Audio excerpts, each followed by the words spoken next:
وَإِذْ بَوَّأْنَا لِإِبْرَاهِيمَ مَكَانَ الْبَيْتِ أَلَّا تُشْرِكْ بِي شَيْئًا وَطَهِّرْ بَيْتِيَ لِلطَّائِفِينَ وَالْقَائِمِينَ وَالرُّكَّعِ السُّجُودِ وَأَذِّن فِي النَّاسِ بِالْحَجِّ يَأْتُوكَ رِجَالًا وَعَلَى كُلِّ ضَامِرٍ يَأْتِينَ مِنْ كُلِّ فَجٍّ عَمِيقٍ. Ne spjeguam vetë strukturën e Qabës. Vështruam edhe kiswan. Le të shikojmë tani pjesët e ndryshme të cilat janë të lidhura me vetë Qabën.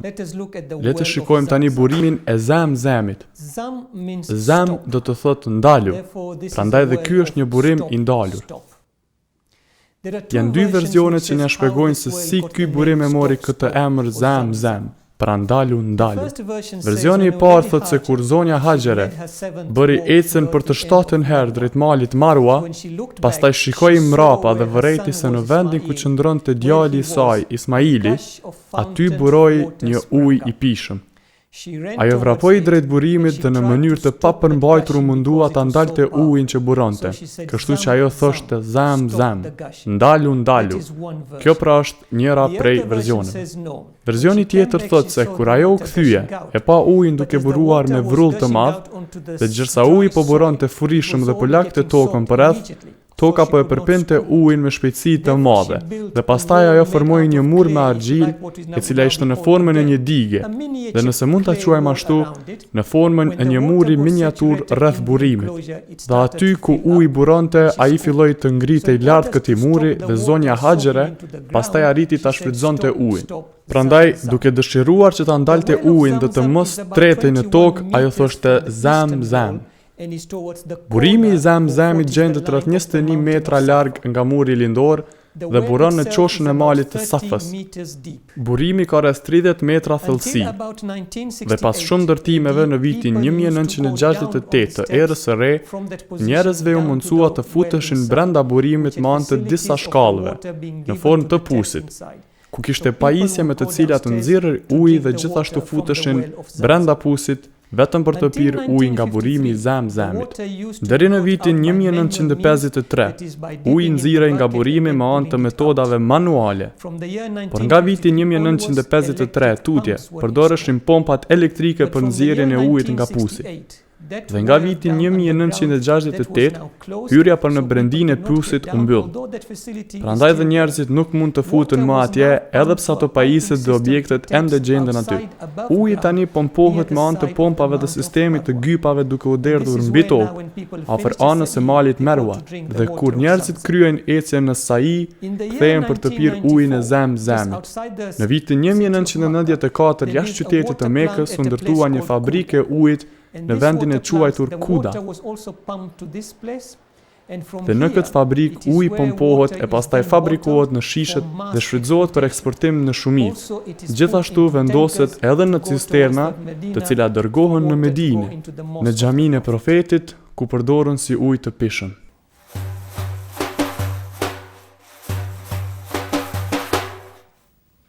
Le të flasim për gurin e zi, Hajarul Aswad.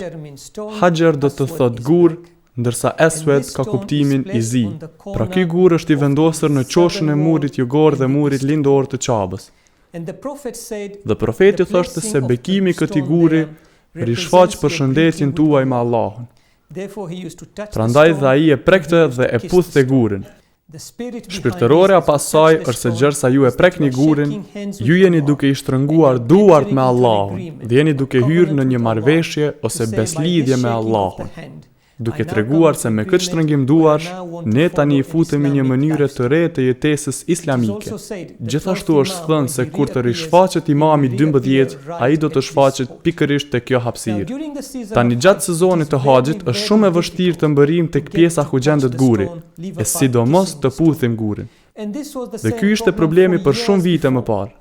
Gjatë kohës së imamit të 6, njerëzit shkonin tek imami i 6 dhe i thoshin: "O imam, ne nuk mund të afrohemi te guri i zi gjatë kohës së haxhit. Edhe pse profeti ka thënë se duke prekur e duke puthur atë, ne në mënyrë shpirtërore jemi duke shtrënguar duart me Allahun." Pastaj imami i 6 tha: "Mirë, nëse ju nuk keni mundësi të afroheni afër gurit, ajo që duhet të bëni është të filloni tawafin, gjersa ju kaloni vijën ndërmjet gurit dhe qoshës së malit Safa. Dhe gjersa filloni tawafin, përshëndeteni gurin me dorën tuaj të djathtë. Prandaj dhe kjo përshëndetje është një formë simbolike e prekjes së gurit nga larg. Dhe pastaj u thoni Allahu Ekber. Dhe ky recitim Allahu Ekber e simbolizon marrëveshjen tuaj me Allahun. Prandaj deri më sot, shumë pak njerëz mund t'i afrohen dhe ta prekin gurin gjatë sezonit të Qabës. Prandaj dhe do të shihni një haxhin që shkojnë përreth Qabës, e ngrisin dorën e djathtë dhe recitojnë Allahu Ekber. Pra nga erdhi ky gur i zi. Janë 5 versione që flasin për prejardhjen e gurit. Versioni i parë thotë se guri u shfaq në kohën e profetit Adem. Versioni i parë thotë se gjatë kohës së profetit Adem, guri u sol nga engjujt dhe u vendos në atë pozicion nga engjujt. Versioni i dytë thotë jo, u sol nga engjujt, mirë po u vendos në atë pozitë nga profeti Adem. Versioni i tretë thotë jo,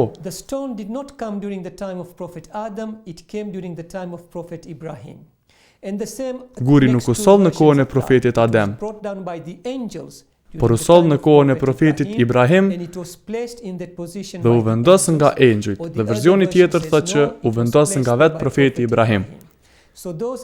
Pra këto janë 4 versionet, 2 në kohën e profetit Adem dhe 2 në kohën e profetit Ibrahim.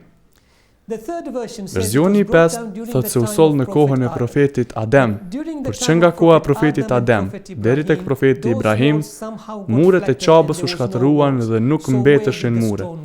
Prandaj kur mbeste guri i zi, ky gur u ruajt afër maleve përreth Qabës.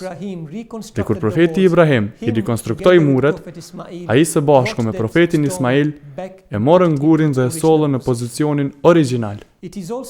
Gjithashtu thuhet se në formën e tij origjinale, ky gur rrezatonte dritë, pra ishte ndriques. Por për gjatë viteve, gjërsa njerëzit e puthën dhe e prekën, dhe këta ishte njerëz me mëkate, ky ndriqim dhe rrezatim u ndal. Guri origjinal ishte një copë e madhe, por tani është i përbërë nga 8 copëza të vogla. A thua si ndodhi kjo? Në kohërat e lashta u bën shumë përpjekje për ta vjedhur gurin që gjendej aty ku është edhe sot. Dhe shumë nga këto përpjekje arritën qëllimit. Shumë njerëz përreth vinin vetëm për ta vjedhur gurin, edhe pse pastaj njerëzit tjerë e kthenin gurin përsëri në vendin e vet. Pra me kalimin e kohës, ky gur u vjedh dhe u rikthye në vend të vet. Por në vitin 319 Hijri, 931 të erës së re, një grup i njerëzve të quajtur Bataniz nga Jemeni. Këta ishin njerëz të cilët në ditët e sotme do t'i quanim fundamentalist. Së pari ata erdhën në Basra, një qytet në Irak. Ata e terrorizuan popullin e Irakut dhe morën pushtetin në Irak, ku pastaj ata erdhën në Mekë në kohën kur haxhinët po kryenin tawafin në Mekë. Ata i vranë njerëzit që po kryenin tawafin, e shqyen Kiswën dhe shkatruan derën lindore që është sot aty. Dhe së fundi, ata e vodhën gurin. Njerëzit u munduan për 20 vjet që ta kthenin gurin, por nuk i arritën qëllimit. Vetëm pas 20 vjetëve ata arritën ta rikthenin gurin në vendin e vet. Por përgjatë asaj kohe kur ata po përpiqeshin ta kthenin gurin, ai u thye në 8 pjesë më të vogla. Thuhet se madhësia mesatare së cilës pjesë është e barabartë me madhësinë e një gishti të madh. Ky gur tani është i vendosur në një kornizë të argjend të kualitetit të lartë, ashtu që drita e diellit të mos e ndrysh kornizën. Gurët janë të vendosura në kornizë, por nëse ju mundoni ta prekni, ju nuk do të ndjeni këta gur, sepse gurët janë të vendosur në një lloj rrëshire që është në formë të dyllit të butë. Dhe kjo rrëshirë është e përbërë apo stafat për të ndaluar prishjen nga drita e diellit. Ngjyra e këtyre gurëve është ngjyra kafe, shumë e mbyllur në të zezë. Janë disa fotografi të cilat tregojnë ngjyrën e gurëve si të kaltër. Këto fotografi përdoren vetëm për të treguar madhësinë relative të gurëve. Ngjyra e gurëve nuk është e kaltër, por është një ngjyrë kafeje shumë e mbyllur e gati e zezë. البارئ المصور الغفار القهار الوهاب الرزاق الفتاح العليم.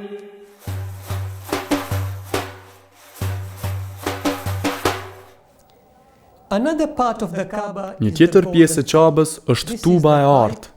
Kjo tubë gjendet në murin verior afër majës së murit për afër çatisë. Quhet Mizabe Rahma, tuba e mëshirës. Imami i katërt është parë duke u falur munën këtë tubë. Prandaj edhe në ditët të sotme, kur haxhinëve ju mundsohet të hyjnë në hatim, ata mundohen që të falen në të njëjtin vend.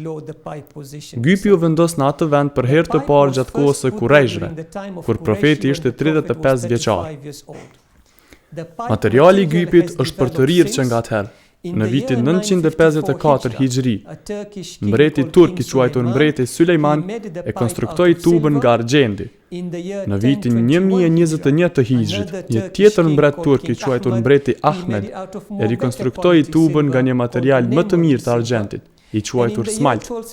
Dhe në vitin 1273 të Hijrit, një tjetër mbret turk i quajtur Abdul Mejid e konstruktoi një tubë tërësisht nga ari dhe ai materiali i arit në atë tubë gjendet edhe sot. Vetë mbreti Abdul Mejid e dizajnoi formatin, gjatësinë dhe dimensionet e tubës, i cili gjendet aty deri më sot. Gjatësia e tubës që del përpara Qabës është rreth 2 metra. Lartësia e vetë tubës është rreth 20 cm dhe gjerësia është rreth 20 cm. Pra është një tubë mesatarisht e gjatë, edhe pse duket e vogël nga larg. Patjetër që kjo tubë duhet të mbështetet diku. Tuba është e futur brenda murit për rreth gjysmë metri. Por po të shikonit më vëmendje, do të vëreni një fije e cila e mban gypin të lidhur për çati. Në këndin e përparëm të kësaj gypi, apo të këtij gypi, gjejmë bishkrime të shkruara me fjalët Bismillahirrahmanirrahim. Ndërsa në anën tjetër të tubës gjendet një mbishkrim informues që tregon se ky gyp u ndërtua nga mbreti me urdhër të mbretit Fahad. Prandaj dhe është emri i tij i cili është i mbishkruar në formë porosie.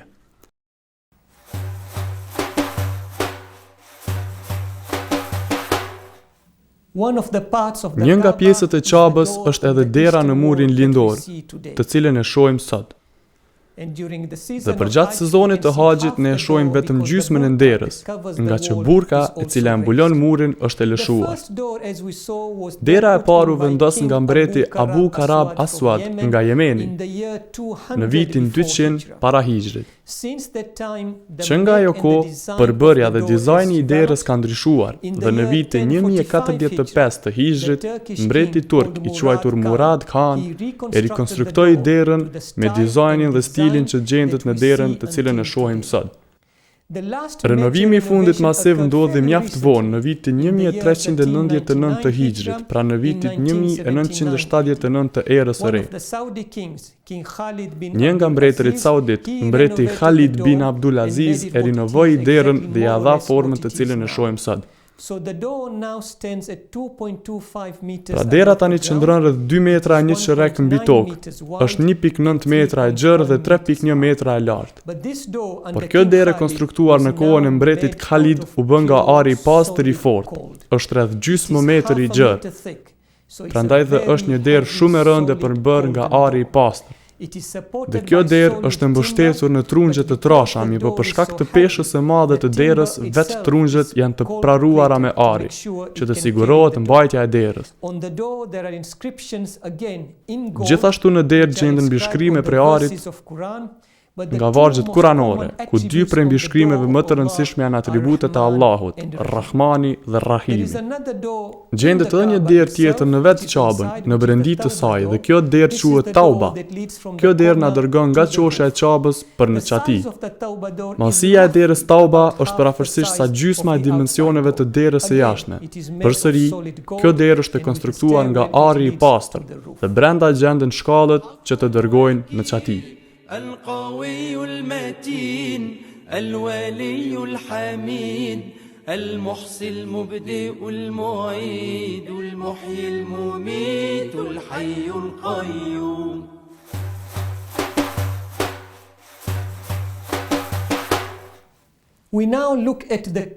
Ne tani do të flasim për qelsin që e hap derën lindore të vetë Qabës. Në gjuhën arabe, fjala Sadana do të thotë të kryer shërbime për Qabën. Vetë profeti Ismail kryen të shërbime në Qabe. Dhe kjo kaloi përmes gjeneratave të ndryshme e deri tek fisi i vetë profetit, fisit të Kusejve. Mirë po pas pushtimit të Mekës, profeti e kërkoi qelsin, i cili ishte në pronësinë e Osman bin Talhabit. Profeti e mori qelsin nga Osmani dhe e hapi derën e Qabës, së bashku me Imam Aliun ata u futën brenda dhe i larguan të gjithë idhujt që ishin brenda. Sidoqoftë, pasi që e mbyllën derën, ai ia ktheu qelsin Osmanit dhe profeti i tha atij. Ai tha: Osman, merre këtë qelës të mbaje në familjen e Osmanit. Kjo tani do të mbetet përgjithmonë në familjen tënde. Askush s'do ta marr atë nga ti pos ndonjë tirani. Dhe kjo ishte një lloj beslidhje ndërmjet profetit dhe familjes së Osmanit. Kur Osmani vdiq, qelsi kaloi në pronësinë e kushëririt të tij të quajtur Shejba. Dhe ky qeles ka mbetur në familjen e Shejbës deri tani. Kurdo që Qabja duhet të hapet për çfarë do arsye, përveç se kur pastrohet 2 herë në vit, as edhe antarët e familjes mbretërore apo edhe qeveria nuk mund ta hapin atë. Ata duhet të shkojnë tek familja e Shejbës dhe ata kërkojnë atë qelës. Dhe një nga antarët e kësaj familje do ta hap derën e Qabës. Dhe kur puna brenda të përfundohej, ai do ta mbyll derën dhe do ta mbajë qelsin. Prandaj ky qelës, sipas dëshirës së profetit, është ruajtur nga familja e Shejbës deri më sot. Vetë qelsi është rreth 40 cm i gjatë dhe mbahet në një çantë. Tani çanta prodhohet në të njëjtën fabrikë ku prodhohet kiswa dhe nga njëjti material. Dhe në njërin anë gjenden mbishkrime kuranore, ndërsa në anën tjetër gjendet emri i kujdestarit momental të qelsit.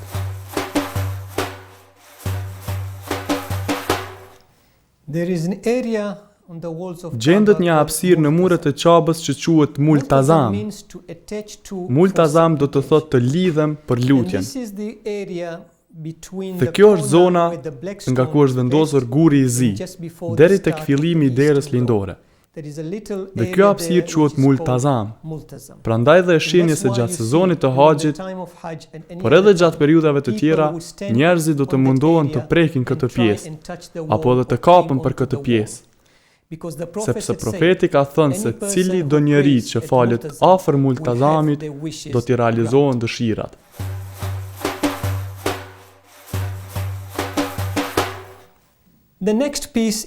Pjesa tjetër është Shadrvani, apo pjesa që mbështjell Qabën. Dhe kjo vendos nga mbreti Sultan Muradi në vitin 1039 të Hijrit. Qëllimi i vetëm ishte që të mënjanohej uji që mblidhej nga shiu, e pastaj përpijej nga muret dhe ngrihej lart tyre. Dhe tani kur shikojmë Qabën nga niveli toksor, do të shohim një lloj parvazi të pjerrët, i cili ka formën e një pyke nga mermeri, nga të cilat uji do të shkojë poshtë, por nuk do të përpijet nga vetë muret. Dhe ky lloj parvazi e mbulon Qabën në 3 anë: anët lindore, perëndimore dhe jugore. Nuk e mbulon pjesën e hatimit, pra anën e murit të hatinit. Në këto 3 anë, ky parvaz, ky mbështjellës, ky shadrvan është i përbërë nga mermeri, dhe gjithashtu ka edhe një tjetër qëllim. Në secilin blok të parvazit do të vëreni unaza të bronzit, dhe këto unaza shërbejnë për mbajtjen e kiswas, Pra fundi i kisvës është i lidhur me një litar, I cili pastaj është I lidhur për unazat. Gjenden 43 unaza për rreth 3 murave. Nuk ka shadërvan në anën e hatimit, siç e ka në 3 anët tjera. Aty gjendet një vije drejt e mermert që ka rreth 12 unaza të bronzit. Pra në total janë 55 litar, për rreth parvazit të cilat e mbajnë kisvën në vend.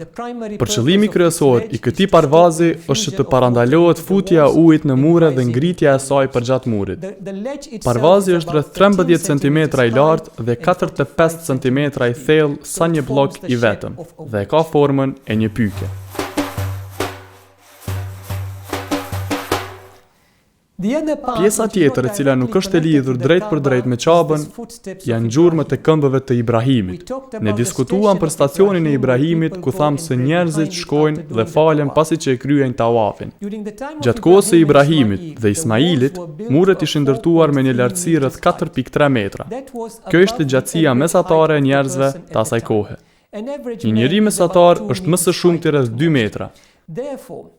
Prandaj dhe profeti Ismail I jep të gur profetit Ibrahim. Mirë po kur ata arritën lartësi në 2 metra, ata përsëri e ngritën edhe më lartë. Çfarë bën ata? Ata morën një gur dhe profeti Ibrahim përdorte këtë gur për të vendosur nivelin e ri të mureve të Qabës.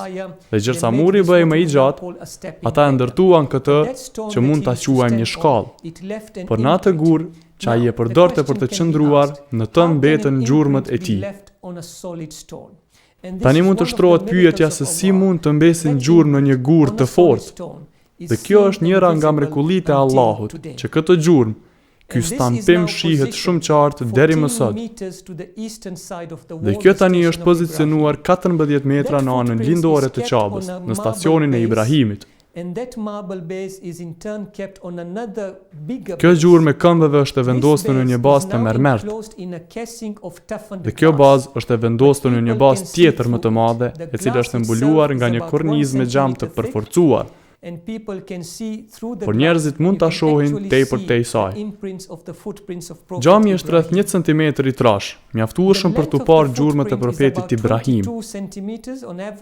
Gjatësia e këmbës është rreth 22 cm dhe gjerësia e këmbës është rreth 11 cm.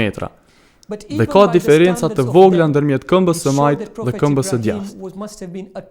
Në krahasim me standardet e asaj kohe, kjo tregon se profeti Ibrahim duhet të ketë qenë një burr më I gjatë se mesatarja, sepse këto janë dimensionet e njeriut më të gjatë sesa të një njeriu mesatar. Dhe thellësia e gjurmëve është rreth 10 cm. Dhe kjo përmbyll 3 pjesët e sërive mbi haxhin dhe ritualet e tij në Medinë Munewwere dhe Mekke Mukarreme. Wassalamu alaikum wa rahmetullahu wa barakatuhu.